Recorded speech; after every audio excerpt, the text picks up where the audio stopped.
Welcome back after the break. Iran और US के अंदर जो कशीदगी है वो और ज़्यादा बढ़ती चली जा रही है। एक तरफ ईरान कह रहा है कि अगर ज़रा भी अटैक करने की कोशिश की और अटैक किया ईरान के ऊपर तो बड़ा स्ट्रॉन्ग रिबटल मिलेगा। इससे पहले वफाक जो ईरान के वफाकी दारुल हुकूमत की तरफ से ये पैगाम भी भेज दिया गया सारे के सारे मिडल ईस्टर्न कंट्रीज़ को कि जिस जिस के पास यूएस के बेसिस मौजूद हैं उन बेसिस पर ईरान अटैक करेगा अगर यूएस अटैक करता है ईरान को। फिर ट्रंप ने कहा कि हमारा तो बाकायदा जो बेड़ा है वो भी आपकी तरफ रवा दवा है। सो ऐसी सूरत हाल के अंदर क्या होने वाला है, मेरे साथ मौजूद हैं एम्बेसडर आसिफ दुर्रानी साहब जो कि साबिक सफ़ीर रह चुके हैं पाकिस्तान के ईरान में भी, अफगानिस्तान में भी, and of course the places as well. Thank you very much Durrani साहब for joining me in the programme. It's a pleasure having you. Durrani साहब, एक बात तो सबसे पहले, आपको क्या लगता है कि ये जो बैटल है या ये वॉर है, ये जंग है ईरान और अमेरिका के बीच में, इसके अंदर अभी कोई गुंजाइश है या इनएविटेबल है, अब तो होना ही होना है, राइटिंग ऑन द वॉल है? देखिए, ये खतरा तो हमेशा रहेगा, इसलिए, और ये शुरू दिन से पिछले 4 डेकेड से ये खतरा चले आ रहे हैं।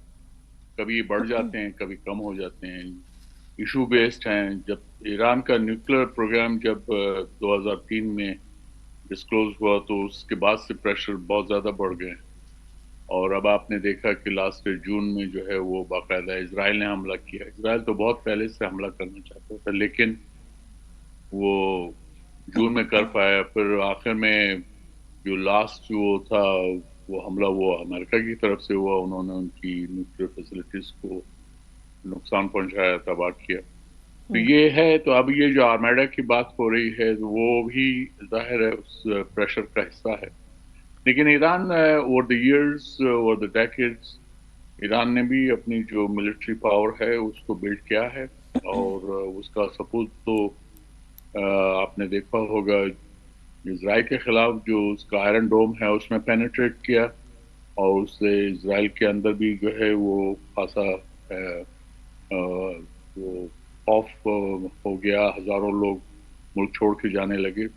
तो ये एक वो है, आप समझें, ब्रिंकमैनशिप चल रही है, जो कि ईरान के लिए भी नुकसानदेह है, खित्ते के लिए भी नुकसानदेह है, अमेरिका और इसराइल के भी यकीनन नुकसानदेह होगी।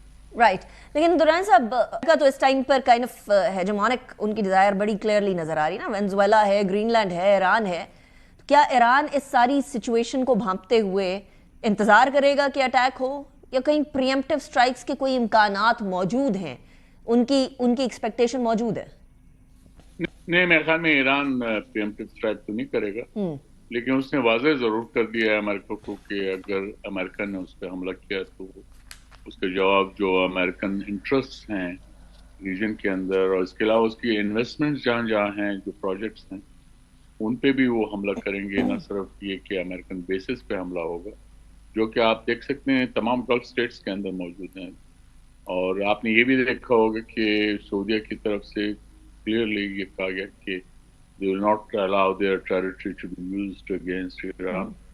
तो इस तरह से ये कि खुद जो है गल्फ रीजन के अंदर भी जो है एक तरह से एक कंसर्न है, और इसमें ईरान ने बहरहाल उधर दोहा में जो उनका बेस है उस पर भी हमला किया था उसने, ईरान ने। तो इसलिए वो ईरान ने जो थ्रेट किया है वो यकीनन उसको पूरा करेगा। Got it. लेकिन